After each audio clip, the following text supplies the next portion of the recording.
Yitiren gıyratıma.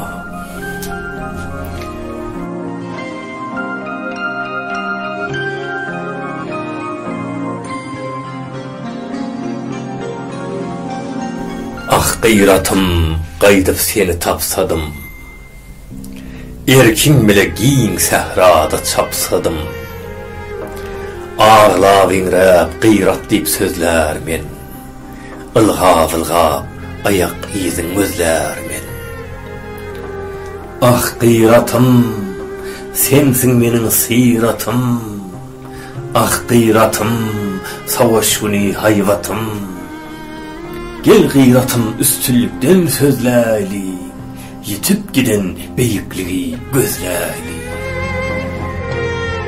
Koç yigitleň bar goňjy atydyr, Türkmen aty Türkmenin qanatydyr.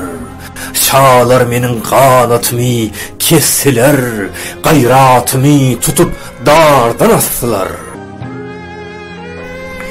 Talıdılar Kur'an'ımı, dinimi, otladılar tarihimi, sinimi. Kırmızı donum para para üzdüler, ağıyımı odan ara düzdüler. Sinirdiler dutarmın tarni, dinlesene bağışların zarni.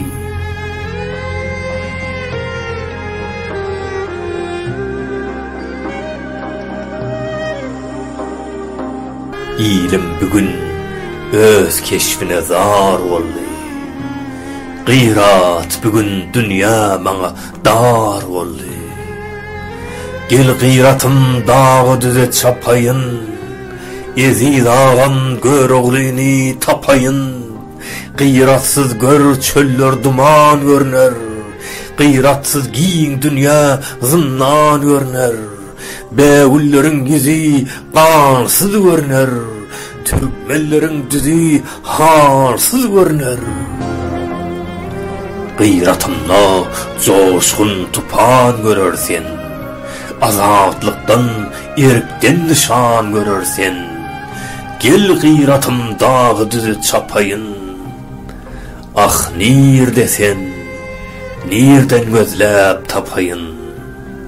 Yalvar yarın çıkmadı makanatım, Hi biçere gelir mi ka gıyratım.